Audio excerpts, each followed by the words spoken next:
nggak punya dolar, Bu, Ibu. Ingat, oh saya nggak punya. Ingat dolar, ingat Allah, ingat barang-barang naik, ingat Allah yang memberi rizki. Nah, masalah kita tuh sebetulnya itu aja, kebanyakan mikir tapi kurang nyambung ke Allahnya. Nah, makanya tentang kejadian nakes. Nakes itu kata, maaf ya saya tidak detail tapi mau cari hikmah aja karena ini penting. Pertama, ada nakes yang merasa belum tertangani 8 jam. Lalu menulis di medsos. Lalu dikomentari oleh yang membaca medsos. Benar? Nah, beragam komentar. Ternyata di antaranya ada komentar yang mencemooh, mengejek, bahkan perkataan yang disebut pokoknya mah tidak simpati, ya. Apa nir empati? Saya juga baru dengar, oh nir empati, kurang meraba. Lalu sesudah itu pasiennya wafat. Lalu nakes yang dan mendapatkan balasan secara duniawi, ada yang kuliah S2-nya spesialis ditangguhkan, ada yang dipecat, ya, ada yang diberhentikan kerjasamanya, beragam, ya. Lalu sesudah itu mengeluarkan tayangan permohonan maaf. Nih maaf ya, ini dari kacamata tauhid ya. Jadi mana sekarang yang jelek itu? Yang jelek besar kemungkinan kita. Nakes itu salah, apalagi sebagian berjilbab. Tapi sudah dapat hujatan, peringatan dari Allah, ada yang diberhentikan, ada yang beragam teguran, ya. Lalu sesudah itu memohon maaf. Nah, tinggal kita sekarang ujiannya pindah ke kita.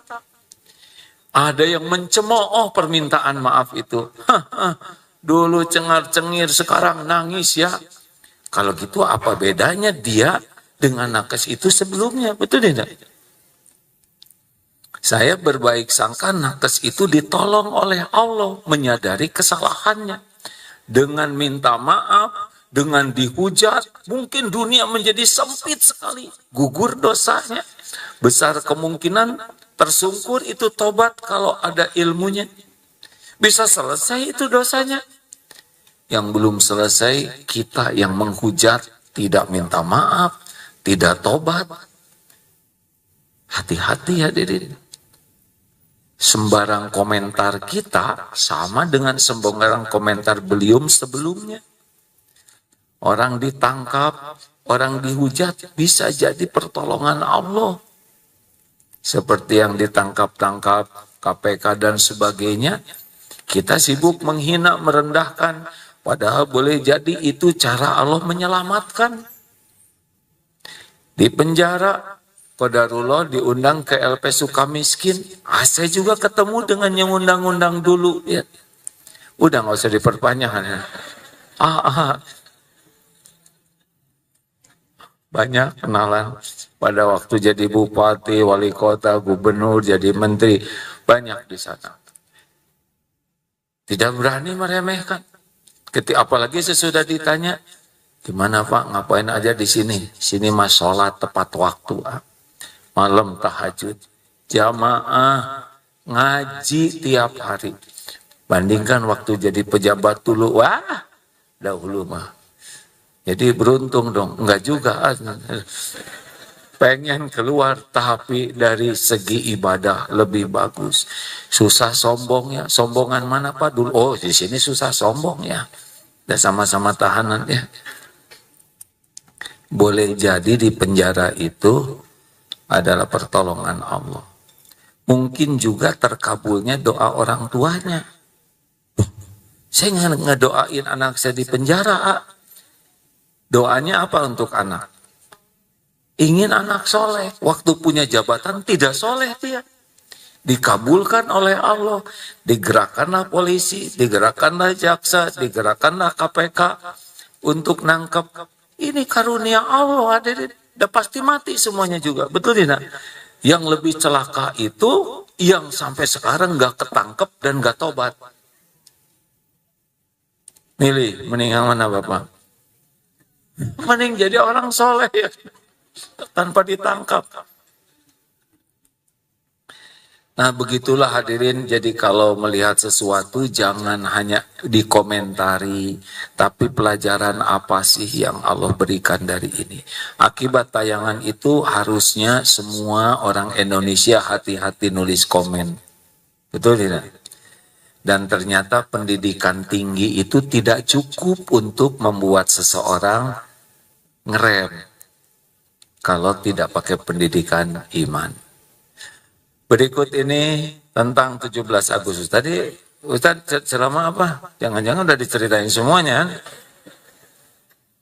Jangan-jangan saya kebagian cucuknya nih. Baik. Hari kemerdekaan. Tahun keberapa sekarang? 81, Masya Allah. Apa sudah merdeka belum? Jangan emosional. Daripada ribet memikirkan kemerdekaan negeri, saya ini dijajah apa? Siapakah manusia paling merdeka? Sederhana, manusia paling merdeka adalah manusia yang la ilaha illallah. Itu merdeka. Dia tidak jadi hamba apapun siapapun selain hamba Allah. Itulah orang yang paling merdeka. Tidak ada jabatan tertinggi bagi manusia yang terhebat, terkeren, kecuali hamba Allah. Itu jabatan paling top. Karena selain itu hamba uang, hamba pangkat, hamba jabatan, hamba gelar, hamba penampilan, hamba konten, ya enggak? Ada hamba followers loh Pak. Yang tiap hari itu memikirkan like, kemudian jempol. Oh, capek kalau nggak ngonten sehari itu sepertinya ada yang kurang. Ada yang hamba syahwat, zina, ada yang hamba keserakahan, terus nyolong terus walaupun sudah segala ada. Ada yang menuhankan dirinya, ujub, merasa paling hebat. Yang bahagia cuma satu, hamba Allah. Jadi begini ya, Allah Subhanahu wa ta'ala, Tuhan alam semesta, pencipta, pemilik, penguasa, jagat raya semesta ini, yang tiada satu pun yang menyerupainya. Menciptakan kita, wa ma khalaqtul jinna wal insa illa liya'bud. Menciptakan jin dan manusia di antara semua ciptaannya, ini khusus yang dua ini, adalah untuk ibadah, mengabdi kepada Allah. Lalu Allah menciptakan dunia ini. Huwaladzi khalaqalakum ma fil ardi jami'a. Allah menciptakan dunia ini, pelayan kita untuk mengabdi ke Allah. Ini posisinya ya. Allah Tuhan semesta alam subhanahu wa ta'ala Rabbul Alamin. Kita hamba Allah, dunia pelayan kita. Harta, gelar, pangkat, jabatan, tetek, bengek itu pelayan. Dalam rangka mengabdi kepada Allah. Nah banyak yang, kalau posisi ini bahagia dia. Mulia, selamat. Tapi banyaknya posisinya turun menjadi hamba pelayannya. Kira-kira Allah senang tidak? Allah ngasih pelayan, kita menghamba ke pelayan.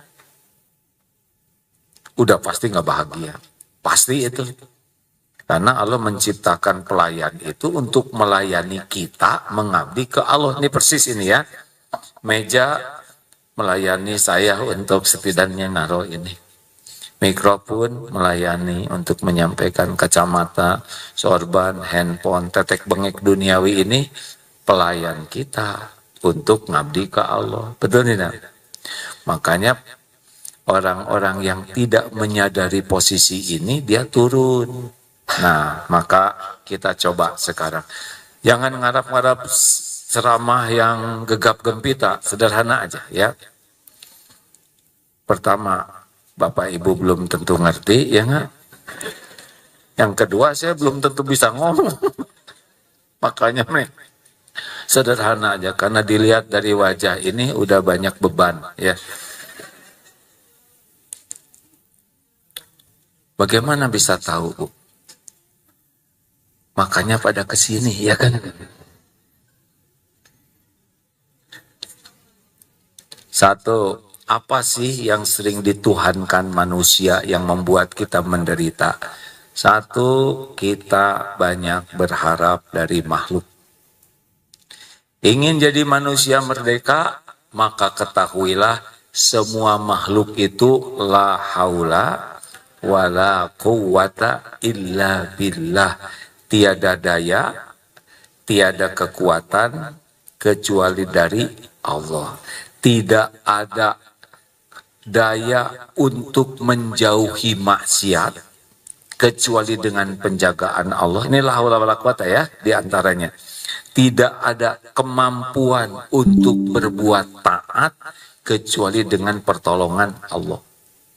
Jadi kita berharap kepada makhluk, sedang makhluk itu untuk dirinya saja tidak sanggup. Bayangkan, manusia itu yang kita harapin itu lemah, kecuali dikuatin Allah, tidak punya apa-apa, kecuali dititipi Allah, tidak tahu apa-apa, kecuali sepercik ilmu yang Allah titipkan, dan yang dimiliki oleh manusia kebanyakan dosa. Nah sekarang kita bersandar ke sana. Makanya Allah tidak suka. Makanya orang yang bersandar ke makhluk, ya udah oleh Allah dikasih galau aja.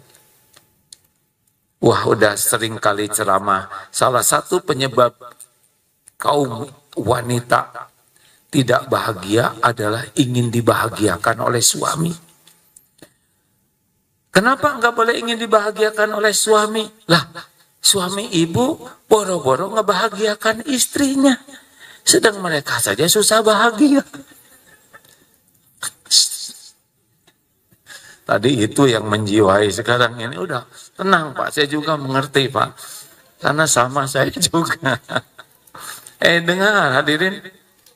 Bayangkan ibu ingin diberi oleh suami yang dia saja dikasihnya oleh Allah. Dan Allah tahu hati kita. Semakin kita berharap dari makhluk, oleh Allah yang maha tahu isi hati, dikasih alarm. Nggak enak aja hati kita. Karena berharap kepada yang nggak punya. Kamu teh gimana? Yang memiliki, yang menguasai, yang menentukan itu hanya Allah. Lillahi ma fis samawati wa ma fil ardh. Milik Allah semua yang ada di langit dan di bumi ini. Wa ma bikum min nikmatin faminallah. Nikmat apapun yang ada padamu dari Allah. An-Nahl 53. Jadi, maaf ya Bu, Pak, sepanjang kita bersandar ke makhluk, sepanjang itu kita susah bahagia. Allah tahu isi hati kita. Walaqad khalaqnal insana wa nahnu walaqad khalaqnal insana wa nahnu aqrabu belum. Wa na'lamu ma tuwaswisu bihi nafsuh wa nahnu aqrabu ilaihi min hablil warid. Qaf 16. Dan sungguh kami menciptakan manusia dan kami mengetahui apa yang dibisikkan di hatinya dan kami lebih dekat kepadanya dari urat lehernya. Bukan berarti Allah ada di sini, tapi apapun yang ada pada diri ini Allah tahu dengan sempurna karena Allah yang menciptakan, Allah yang ngurus setiap saat, tidak bisa tersembunyi. Nah, mulai sekarang kalau ingin jadi manusia merdeka, stop dilatih. Mulai dari ingin dipuji, ingin diakui, ingin dihargai, ingin dibalas budi, ingin dikagumi, ingin dicintai. Itu semuanya bikin sakit, benar. Bolehkah ingin dicintai oleh manusia? Boleh. Tapi siapa yang ngebulak-balik hati manusia? Pintar. Mumpung teori ya Bu ya. Ibu ingin dicintai suami, jangan langsung solehah Bu, yang normal dulu ya.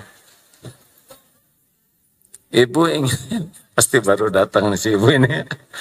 Karena ibu yang udah biasa kesini lebih jinak Bu ya. Bu, Bu jadi lupa lagi saya nanya apa tadi. Astagfirullah, astagfirullah. Ibu ingin disayang suami, gimana caranya?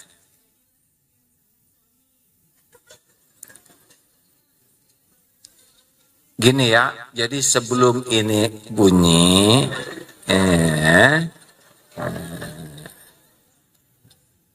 saya nggak berani ini berdebat ya. Udahlah saya tanya sendiri, saya jawab sendiri ya. Daripada jadi masalah. Ibu ingin disayang suami, nggak akan bisa. Apakah karena dandan suami jadi sayang? Apakah dengan ibu jago masak suami lebih sayang? Enggak Bu, karena masakan tetangga lebih enak. Satu-satunya cara kalau ibu ingin disayang suami, ibu harus berusaha jadi orang yang disukai Allah. Karena suami ibu ciptaan milik dalam genggaman, hanya Allah yang bisa ngebulak-balik hatinya. Ibu makin rewel, kira-kira membuat hati suami jadi tunduk? Enggak Bu. Caranya gini, saya rewel, Allah suka nih enggak sama saya, gitu. Saya cemburu buta, Allah suka tidak sama saya. Setiap ibu melakukan sesuatu hanya berharap dari makhluk dan tidak meyakini Allah yang membulak-balik hati makhluk, namanya kita sudah membebani diri dengan sesuatu yang tidak harus kita pikul. Jadi kan banyak orang yang menderita, kok hidup ini bebannya berat? Enggak Bu, beban kita udah diukur oleh Allah. Tapi kita sering membebani diri dengan yang harus tidak kita pikul. Nah kita suka mikir, gimana nih anak supaya soleh?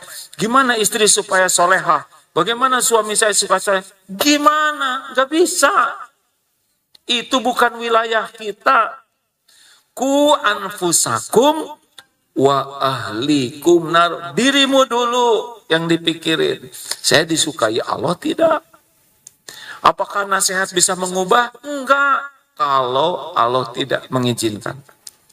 Nasihat itu ibadah. Nasihat itu nih para lelaki. Kenapa ya nasihat saya ke istri saya kurang mempan? Pasti enggak mempan lah. Istri udah tahu modal suaminya kayak apa. Yang jauh pisan antara bagusnya omongan dengan kelakuan. Kita itu harus bertakwa Bu. Bapak ngerti enggak takwa? Pokoknya ngerti lah. Enggak jelas. Anak harus kita nasihati, tapi anak udah tahu modal kita. Susah. Orang yang ilmu dikit, emosi banyak, akhlak belum bagus, menasehati. Walaupun nasihatnya bagus, tapi kan kelakuannya tidak cocok dengan nasihat. Benar? Dia mana anak? Jangan banyak omong. Latak do balakal jannah. Jangan marah-marah bagimu surga. Anak-anak bingung. Ini pelajaran apa ini? Katanya jangan marah sambil marah. Sabar dong. Katanya nyuruh sabar sambil tidak sabar. Bu, Pak, kita membebani diri kita ingin anak soleh dengan pikiran kita bisa menyolehkan. Itu pasti sengsara. pasti tegang, pasti banyak kecewa, banyak marah, uring-uringan, bisa benci itu ke anak sendiri. Karena kita merasa kita yang bisa ngebulak-balik hati. Tidak ada. Hati itu dalam kekuasaan Allah. Allah muqallibal qulub. Allah yang membulak-balik hati. Sama. Kenapa ya suami saya kelihatan sekarang kurang cinta? Coba gimana caranya supaya dicintai? Cintai saya dong Pak. Cintai. Makin cinta enggak? Enggak. Makanya ibu bapak yang baik, penyebab kita menderita adalah kita fokus kepada makhluk, bukan kepada pemilik makhluk. Harusnya mata ke anak, hati ke Allah. Ini sudah sering diceritakan. Ini orang merdeka. Ya Allah, ini ingin anak tahajud, ingin anak sholat. Ya Allah, alhamdulillah Engkau titipkan anak ini kepada hamba. Ampuni, ya Allah. Engkau sudah saksikan. Saya belum jadi ayah yang baik. Belum jadi contoh yang baik. Banyak dosa yang terang-terangan, yang sembunyi-sembunyi saya lakukan. Engkau sudah mengetahuinya. Walaupun anak tidak tahu, Engkau tahu ya Allah. Ampun ya Allah. Tobat. Mata ke anak, kita tobat. Ya Allah. Tolonglah anak ini bisa bangun ya Rob. Tangan ke kakinya. Sambil bicara baik-baik, nak, bangun sayang. Sudah adzan subuh, tapi hati, ya Allah, hanya Engkau yang bisa membuat anak ini sholat. Itu membuat kita disukai Allah. Bukan, bangun, bangun, sholat loh. Kata anak-anak, ini teman saya sholatnya belang betong, lembut. Ini ibu sholat terus jadi bengis begini. Nah. Kenapa? Karena kita tidak mengandalkan Allah. Seperti perdebatan, bertengkar di rumah, ya, saling bela diri. Kenapa kita jadi bertengkar? Karena kita tidak mengandalkan Allah. Saya tuh benar-benar mati-matian loh buat keluarga ini. Saya juga sebagai istri. Ini apa-apaan ngomong gini? Ini dua-duanya nggak ada yang ingat ke Allah. Kalau misalkan bapak diduga salah oleh istri, pada bapak enggak, udah tenang aja, Allah udah tahu kok. Kakek tadi pergi sama nenek yang mana? Nenek sihir atau nenek lampir? Ya? Senyum aja, tenang, mengerti aja. Oh, istri begini mencurigai, berarti ada dosa saya nih. Sehingga suasana ini enggak enak. Ampun ya Allah, pasti diundang oleh dosa suasana ini. Enggak Bu. Saya enggak percaya. Ya enggak apa-apa, saya mengerti kalau ibu enggak percaya. Tapi insya Allah ada waktunya nanti Allah menjelaskan. Tenang, karena kita yakin Allah yang membulak-balik hati. Bukan adu argumen, suara keras, marah-marah. Itu membuat kita tidak merdeka dalam hidup ini karena dijajah nafsu. Jangan banyak berharap dari makhluk, hadirin, capek. Dah percuma kalau nggak dikasih mah nggak akan nyampe. Enggak. Wa iyamsaskallahu bidurrin fala kashifalahu illahu. Dan sekiranya Allah menimpakan kemudaratan padamu, apa aja ya. Apakah gelisah, apakah sakit, apakah ketipu, atau suasana di rumah nggak enak, atau anak nggak nurut, atau mertua ikut campur, atau apalah ya. Lihat terusannya. Tadi 107 ya, Yunus 107. Wa iyamsaskallahu bidun fala kashifalahu illahu. Nggak ada. Tidak ada yang bisa menghilangkan musibah itu. Ilahu huwa, selain dia Allah sendiri. Jadi bukan kita yang menyelesaikan masalah itu, Allah. Sikap kita adalah menyikapi masalah supaya kita disukai Allah. Itu intinya, bukan kita yang menyelesaikan. Gak bisa, kita kan sama, gak pada juga. Ah, kita suka pengen nyelesain masalah sendiri. Udah, pokoknya saya balikan hatinya. Hati apa ini? Itu di penggorengan ada hati rempelo ya kena. Astagfirullah. Jelas tidak ini hadirin? Udahlah, kalau ada masalah kembali ke Allah. Nggak bisa apa-apa.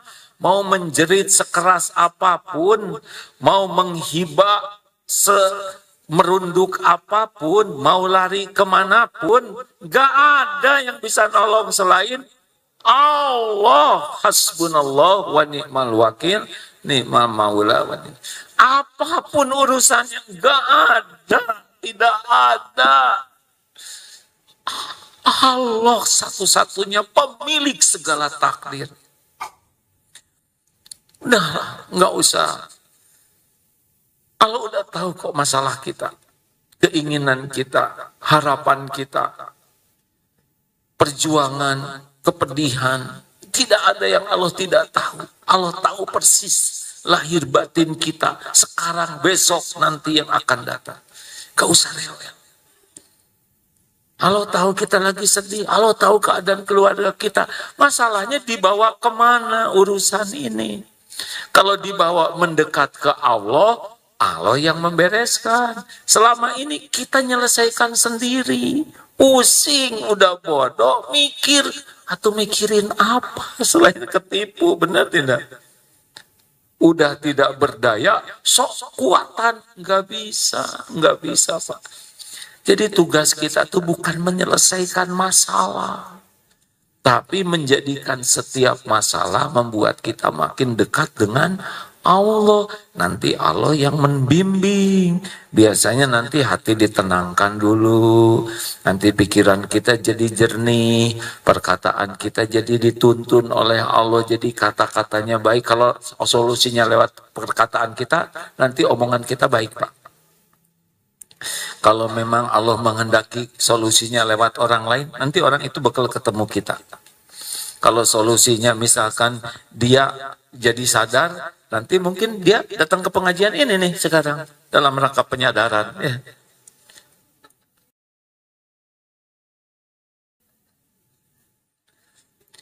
Ibu udah sadar belum? Berarti belum selesai ngajinya, Bu. Kan cara Allah nolong, sesuka Allah aja, lewat siapa. Benar? Atau mungkin oleh Allah sepertinya tidak sengaja lihat medsos. Ini ada ceramah. Ini cocok nih ceramahnya dengan kebenaran nih. Enggak ada yang kebenaran. Allah yang ngatur.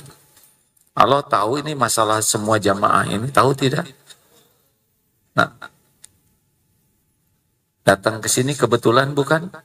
Bukan. Ini Allah yang ngatur, Pak. Ada enggak yang selama mendengar ceramah ini? Iya. Ada enggak yang kayak gitu? Berarti benar masalahnya.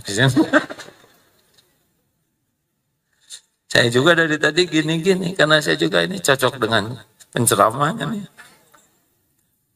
Samalah kita ini manusia. Satu itu, mulai lepas. Alarmnya apa? Galau. Kalau udah galau, harus gimana? Tobat aja. Ampun ya Allah, saya malah berharap ke makhluk. Ampun ya Allah. Jangan berharap warisan dari orang tua. Belum tentu diwariskan. Ya. Dan orang tuanya juga nggak punya lagi warisan. Yang ada hutang, mau diwarisin hutang. Jangan berharap dibelas kasihani, pulang dari kantor, kejeblok. Capek. Ngapain ngomong gitu? Kata istri, biasa aja Pak, saya juga lebih capek. Jadi ribut ya kan.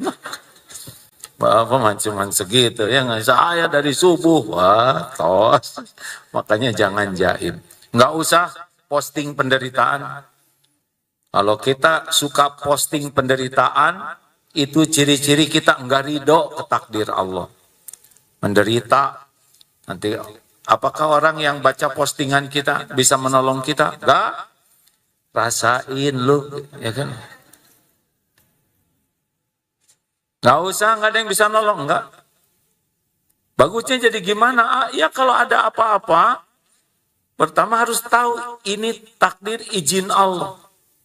Ini takdir pasti baik walaupun pahit. Allah tidak pernah berbuat buruk. Terima takdir yang ada. Inna lillah wa inna ilaihi raji'un. Qaddarullah wa ma sya'a fa'al. Udah gitu apa? Tobat. Ya. Wa ma asabakum min musibatin fabima kasabat aidikum. Asy-Syura ayat 30. Selalu saya baca ini. Supaya SOP di otak kita ya.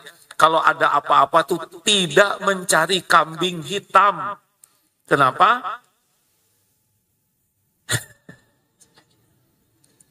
Karena kambingnya jauh. Bukan begitu.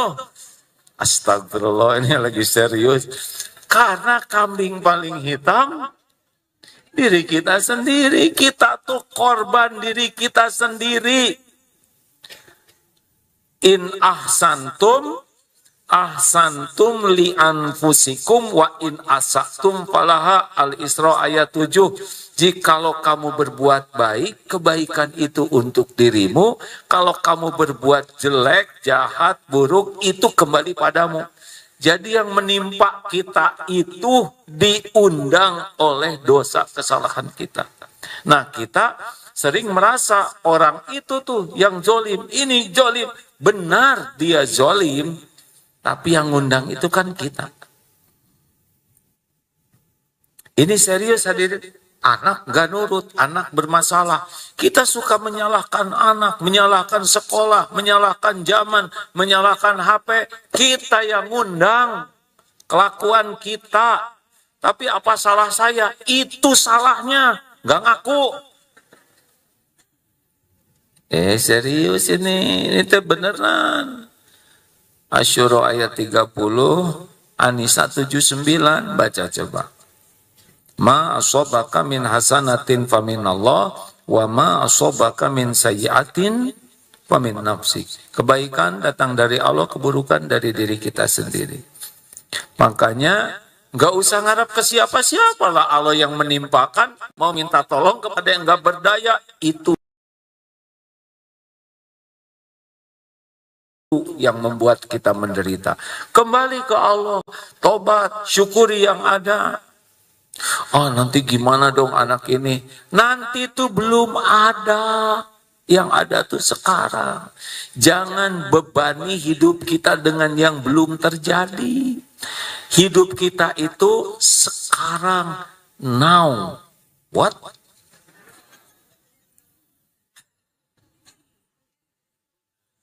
Ibu ada kesempatan ya. Dikit aja salah, gitu ya. Saya bisa paham pelajaran. Jangan dipancing nih. Sekali mancing keluar kata-katanya, tahan Bu. Jadi boleh mikir besok, harus. Memperhitungkan lusa, silakan. Mempersiapkan amal soleh. Yang jangan itu jadi beban. Karena nanti itu dikuasai oleh Allah. Ini yang membuat kita sengsara. Aduh, gimana nih nanti anak saya kalau disekolahkan sana. Boleh dipertimbangkan, tapi ingat tidak akan terjadi tanpa izin Allah. Nah, banyak kita membebani dengan ikhtiar, dengan rencana.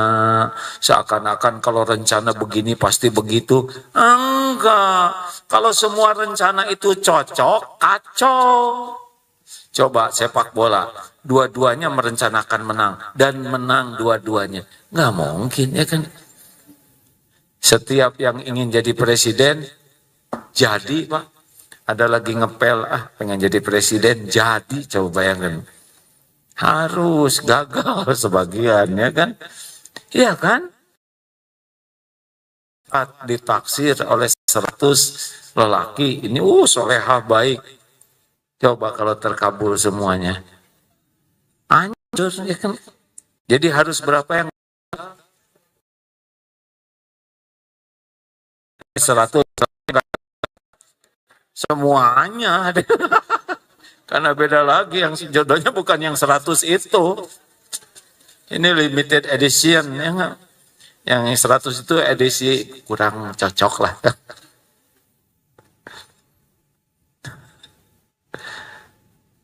Mikir apa ini? Senyum sambil mikir. Jangan diperbudak oleh bersandar ke makhluk. 2. Jam 1 nih teman-teman yang harus ngantor sana ya. 2. Jangan diperbudak duniawi. Dengar ya. Wa mal hayatud dunya illa mata'ul ghurur. Ali Imran 185. Tiadalah kehidupan dunia kecuali kesenangan yang menipu. Apa sih diperbudak dunia? Dengar ini kuncinya. Orang akan diperbudak dunia ketika dia melihat dunia ini mengagumkan. Ketika jadi dia hambanya tuh. Efek lainnya lengket. Jadi pecinta dunia tuh cirinya 2, mengagung-agungkan dan lengket. Jadi bagaimana dong dengan dunia ini? Sesuka Allah ngebagiin dong. Ya, dikasih syukur, ikhtiarnya jujur, nggak lagi ditahan sabar, diambil ridho, biasa aja. Karena dunia ini ada yang ngebagiin. Siapa yang membagikan? Pemiliknya Allah. Seangkatan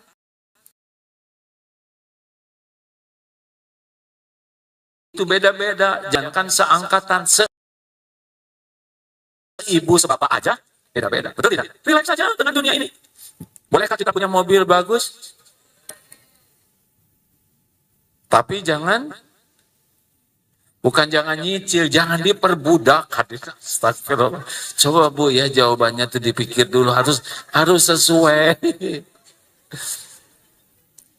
Boleh nyicil sok aja. Bolehkah punya rumah bagus? Tapi jangan diperbudak. Punya dunia di tangan, jangan di hati.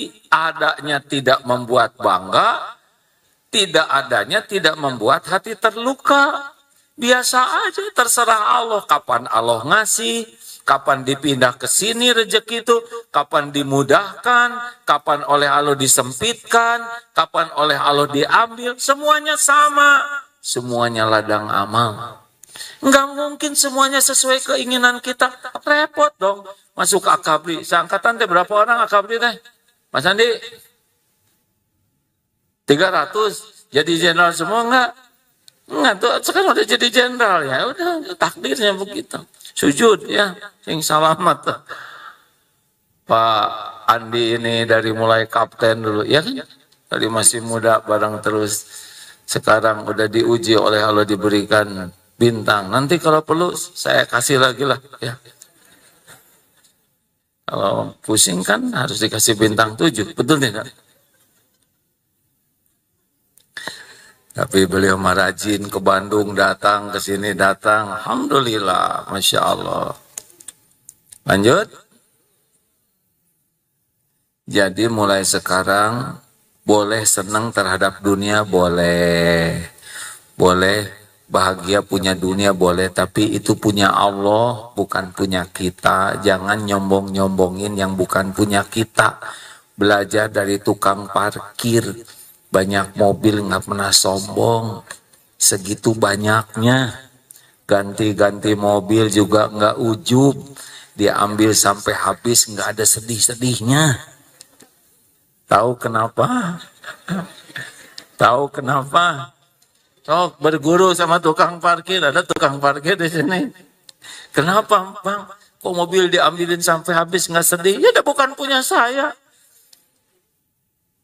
Kita mah aneh, nyebut semua titipan Allah, giliran diambil oleh Allah nyebut musibah.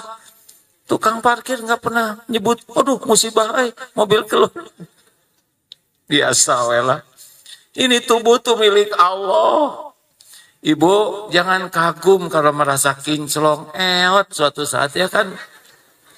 Nggak bisa enggak, Ibu biasa aja syukurin. Waktu SMA begitu bentuknya, kuliah lama-lama 40, 50, nggak bisa ditahan, udah biasa Lebih baik syukurin. Kenapa? Karena bukan punya kita tubuh ini. Kalau punya kita, sok mencerang terus seperti waktu TK, ya kan? Makanya enak ketika kita sudah sadar semuanya milik Allah.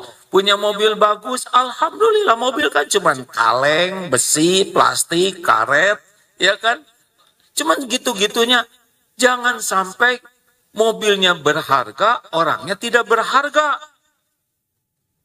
Rumahnya megah, yang punyanya rapuh. Pakai logam mulia, tapi yang punyanya hina. Oh, mau ngapain?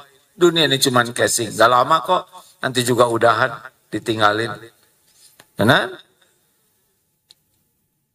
Coba yang punya perusahaan batu bara nih yang lagi rame. Tanya, kalau meninggal nanti mau ditumpuk pakai batu bara berapa banyak? Astagfirullah, dulu pernah ada teman punya pabrik semen. Kalau ngomong tes semen aja. Kayaknya kalau nggak ada kata semen tuh kayaknya dunia hampa. Kenapa sih ngobrol tes semen terus? Habis gimana ya? Saya tuh dengan semen tuh udah kayaknya sejiwa lah. Oh lu, dia punya pabrik semen memang. Terus jadi gimana? Ini kan pasti mati kan? Ya juga sih ya. Nanti gimana nih di kuburan? Mau dicor kuburan? Wah, kenang-kenang. Oh jangan. Atau kepala aja lah pakai ember gitu ya. Kasih semen. Nggak mau dia. Nggak dibawa Pak. Sebentar aja kok ngaku-ngaku. Itu pun saya, itu pun saya, punya saya, punya saya. No, ya kan? Nanti giliran kata anak, itu buat saya. Dah, cuman ngaku-ngaku aja. Makanya yang emas, siapa tuh? Yang berapa kilo? Enggak, berapa kilo mas? Bukan mas, berapa kilo? Iya. Mas Aagim 61 kilo ya. Saya mikir ya, punten astagfirullah. Itu yang punya emas, ini saya bukan apa-apa ya. Itu emasnya tuh di 75 kilo plus uang sekian ratus miliar. Disimpan dalam peti besi. Udah gitu disimpan dalam tembok yang disamarkan. Ya kan? Satu, dia nggak lihat itu duitnya ya. Dua, dia nggak megang. Yang ketiga, dia nggak make. Ya kan? Juga dia nggak mau ngaku itu punya dia. Jadi, duh, pusing saya mikirinnya. Astagfirullah. Ini teh apa-apaan hidup kayak gini ya kan? Udah, jangan ngomongin orang. Kita ngomongin emas aja. Kan aneh sekali, Pak. Betul tidak?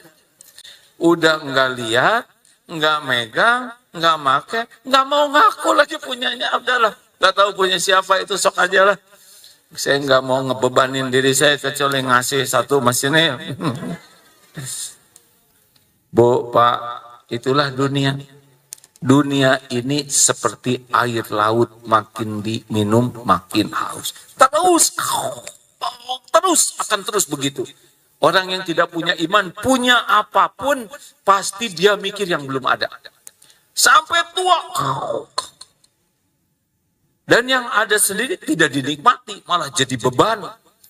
Makin banyak dunia tuh sebetulnya makin beban. Di dunia dan di akhirat nanti. Coba yang punya aset banyak, kepikiran itu. Dulu pernah waktu umroh ada seorang anak yang nangis, kakak beradik. Ini saya tidak nyebut nama ya, tapi kisah ini betul-betul mengharukan.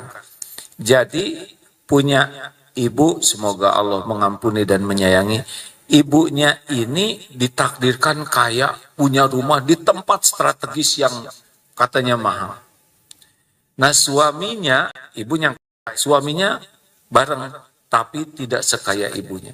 Tahu apa yang terjadi? Suaminya stres dan akhirnya pisah karena dianggap mau ngambil harta sang istri. Nggak kuat. Anak-anaknya lebih stres lagi. Setiap nelpon, apa kamu nunggu mama mati ya? Gitu. Dikirim makanan, tidak mau Pak. Ngeracunkan supaya saya cepat mati. Gitu. Anaknya sedih melihat ibunya begini, curiga terus ke anak. Itu semua rumah itu dikunci uangnya, dan yang paling repot kalau ibu ini lupa nyimpan kunci.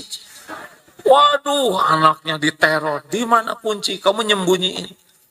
Nah, kerjanya ibu ini ditipu oleh pembantunya, Pak. Karena satu-satunya yang dengan ibu ini pembantunya. Bahkan katanya tuh makan aja pelit buat dirinya. Ini pecinta dunia yang diperbudak dunia habis-habisan. Biasa aja lah dunia, ya. Nggak usah pakai berantem dengan duniawi ini. Kecuali selat hormus ya silakan lah ya. Di rumah nggak ada cerita. Karena kaos kaki ribut ya nggak, udah jelek, bau tinggal sebelah. Nggak worth it lah. Lelaki, lelaki, nggak ada kita berantem di rumah masalah duit, masalah barang. Sepanjang itu bukan maksiat, bukan meninggalkan kewajiban, bukan membawa kebinasaan, relax aja. Wah, ini istri saya tadi beli itu maksiat, bukan? Bukan. Meninggalkan kewajiban, enggak. Menjadi binasa, enggak, udah, sabar. Cuman beli sarung bantal kok. Tapi sarung bantalnya pink loh, Bapak kalau tidur tuh merem, Pak, nggak pernah lihat bantal. Terus yang penting istri bahagia, mau pink, mau. Ada yang melihat saya kemarin nggak ceramah, saya nggak tahu Pak warnanya apa itu ya. Jadi saya di lemari, loh, ini kok ada baju bagus, saya nggak pernah pakai nih. Karena gelap gitu saya pakai aja, subuh-subuh ceramah. Dapat PA. Itu apa? Itu ceramah kok pakai baju ungu kayak terong. Kayak terong ini. Saya kan lihatnya ke sana terus nggak ke sini. Udah kasihin nggak pantas kayak pakai baju terong ya. Ya udah tinggal baju kasihin aja, padahal keren tuh baju menurut saya. Nggak ada apa-apanya baju dibanding perasaan istri, betul tidak? Mau baju terong itu. Ini pelajaran ini. Pakai baju lagi gelap. Keluar kan nggak lihat, Pak. Saat ceramah kan lihatnya ke sana sini. Tidak lihat ke diri sendiri. Tolong jaga lisan. Alhamdulillah. Jadi gimana nih supaya hidup merdeka? Biasa ajalah sama dunia. Ya. Kalau ditakdirkan punya jabatan, punya pangkat, punya gelar, ya biasa aja. Syukur boleh, tapi jangan merasa, wah saya enggak. Itu kita dihormatin orang tuh karena Allah nutupin aib. Kalau dibuka aib kita, sehebat apapun casing pasti ngejengkang kita ini. Betul? Betul? Kenapa Agim sekarang masih didengar di sini? Ya cuma dua penyebabnya. Satu dikasih casing, katanya kiai atau apalah penceramah ya. Yang kedua karena Allah nutupin dosa, aib, kejelekan, kekurangan orang ini. Kalau dibuka, wah udah, bubar ya. Makanya nggak usahlah kita ngarep-ngarep orang lain memperlakukan kita spesial karena duniawi, nggak usah, biasa aja. Nabi Muhammad juga topnya biasa aja, betul ini. Ketika penaklukan Mekah, pasukan kan 10.000 terbesar waktu itu. Dicari ini panglimanya di mana ini? Ternyata di depan tidak kelihatan.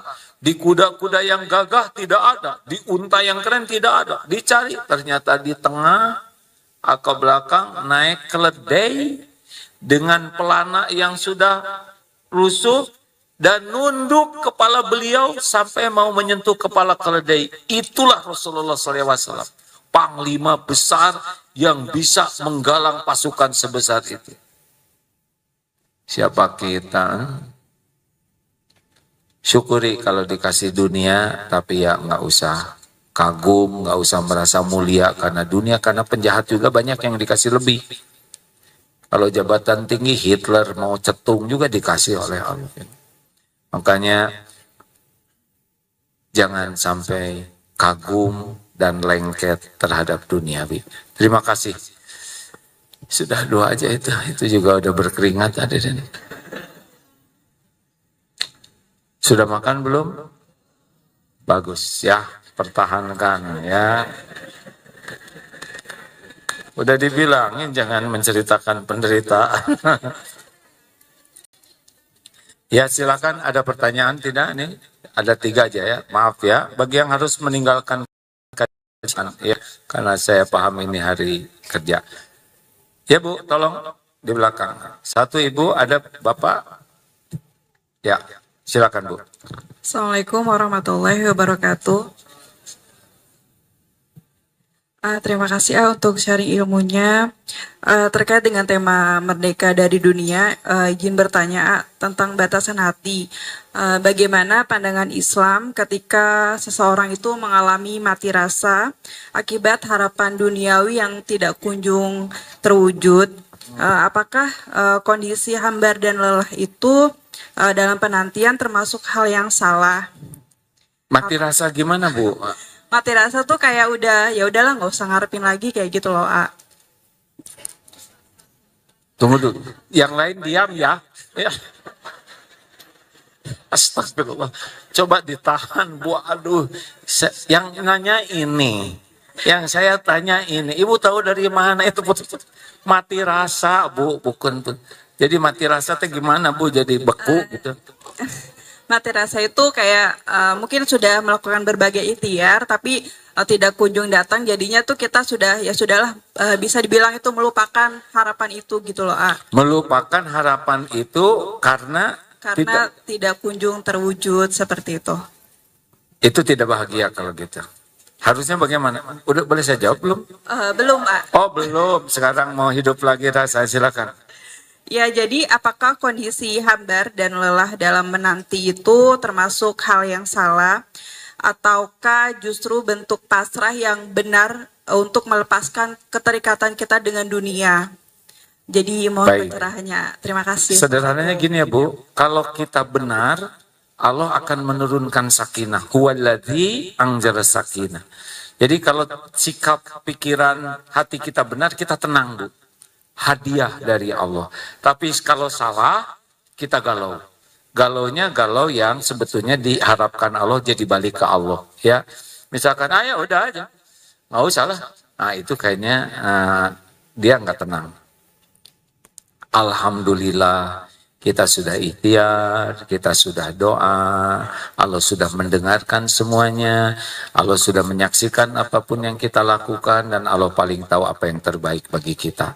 Kapan waktunya, bagaimana bentuknya sudah, itu bukan wilayah kita, itu adalah wilayah Allah Subhanahu wa Ta'ala. Dia tenang. Tapi kalau ya udah, kalau saya udah mati-matian kayak gini, gak dapat aja, ya udahlah. Nah itu nggak benar, karena dia kesal. Pasti karena enggak ingat Allah. Allah kan udah lihat kita ikhtiar. Allah udah lihat kita doa. Didengar loh, semuanya doa didengar. Allah juga udah lihat kita capek, keringetan, nangis, kita juga susah, udah dilihat.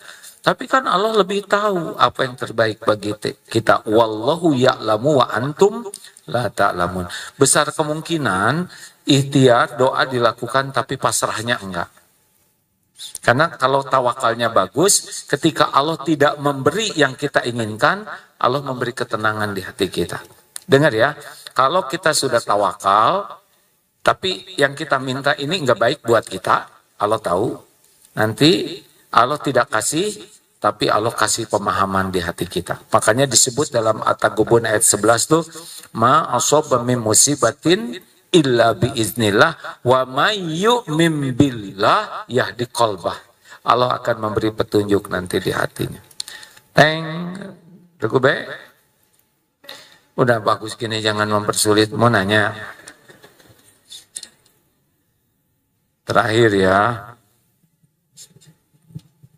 Oh ya, sambil sedekah silakan. Bismillahirrahmanirrahim. Assalamualaikum warahmatullahi wabarakatuh. Waalaikumsalam. Terima kasih ya. Ingin bertanya, pada dasarnya semua orang ingin baik, ingin patuh, ingin usaha, amanah, dan semuanya ingin baik gitu ya. Seperti sekarang ini kita semua mendekatkan kepada ingin baik tentunya gitu. Nah kadang-kadang ya begitu, ada waktu sia-sia gitu ya. Ada luput dari tahajud, padahal dari hati itu ingin sekali gitu. Nah juga betul juga misalnya kadang-kadang baru mengasih tahu mungkin kepada teman, kepada pasangan, dia tidak terima gitu. Nah, kalau melihat mungkin panutan seperti AA ya, sepertinya AA ini dijaga oleh malaikat gitu. Amin. Nah, Semuanya dijaga. Kalau nggak dijaga Ingin ngantuk juga kita gitu, ini. ingin juga gitu istiqomah gitu. Seperti sekarang saya baru kembali ya dari Solo menemui silaturahmi guru anak saya salah satunya gitu di sana. Balik sini ada A di sini, kejar A di sini. Tapi kadang-kadang begitu Gimana maunya langsung soleh seumur hidup? Bukan. Pak Panteng gimana? mungkin rahasianya apa sih? Nggak ada rahasia. Atau minta doanya. Terima kasih. Gitu. Gini Pak, saya mengerti maksudnya. Kan kita maunya mah bagus terus. Kalau kita tidak punya dosa, bagus terus. Akan ada satu dosa yang paling bahaya Pak. Ujub namanya.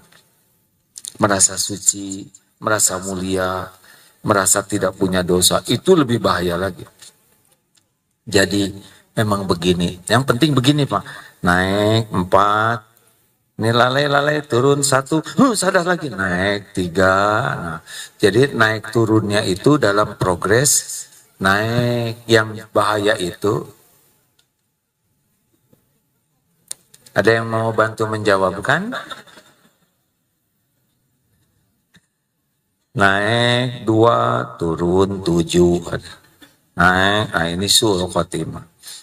Nah, maaf ya, seperti pertemuan ini, hak syariatnya ini ada pengumuman, itu syariat, tapi hakikatnya Allah yang atur. Aslinya kan saat ini rencana manusia nih Pak, saya kan nggak di sini. Tadi ceramah di masjid yang itu, malah itu nggak ngundang sama sekali, saya ceramah di sana ya kan.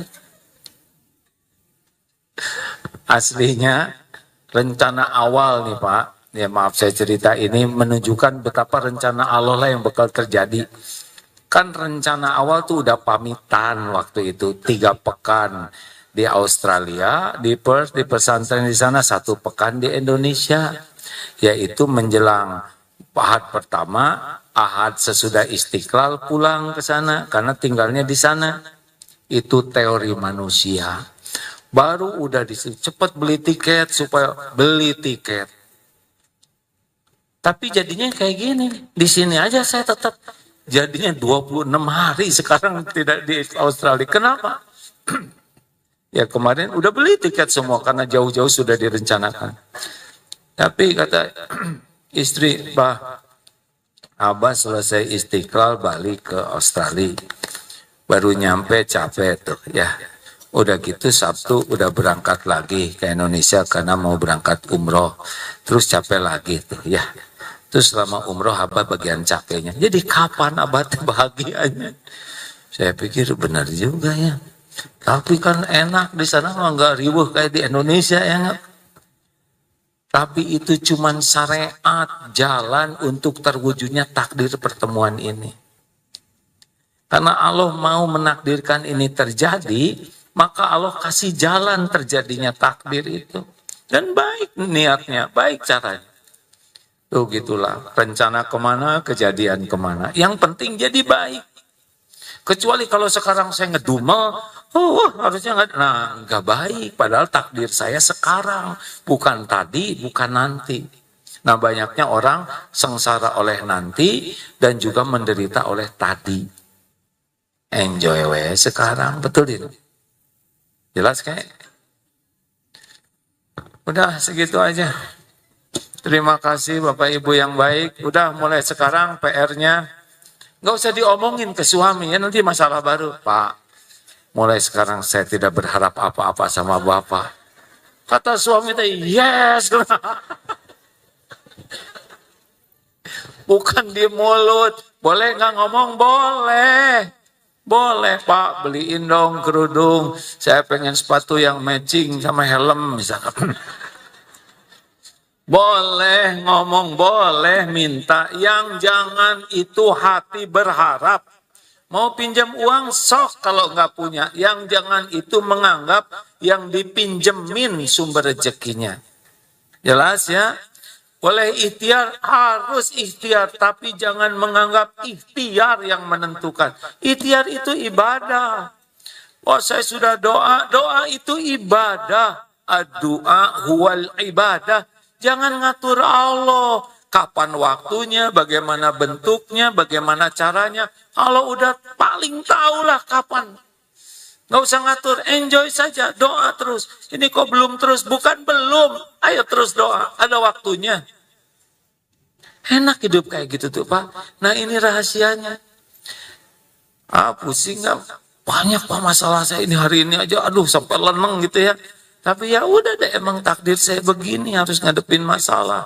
Belum lagi ini, belum lagi ada karyawan, belum lagi di rumah. Ya udah nggak apa-apa, inilah hidup saya sekarang yang nikmatnya saya syukuri, susahnya saya sabarin, dah gitu aja. Nanti gimana kalau besok berulang? Besok belum tentu hidup. Betul tidak? Bu? Gimana loh kalau nanti suami saya ngaco? Mumpung belum ngaco, syukurin Bu. Tentu kalau nanti suami saya meninggal gimana? Mumpung hidup itu dibaikin. Jelas? Nanti anak-anak saya kira-kira nakal tidak? Enggak tahu. Sekarang aja ditobatin.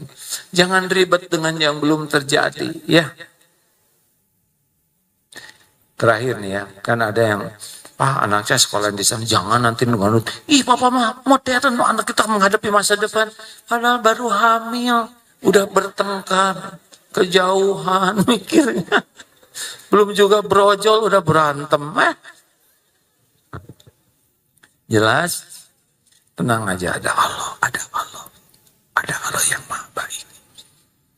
Qul la yusibana illa ma kataballahu lana huwa maulana wa 'alallahi falyatawakkalul mu'minun.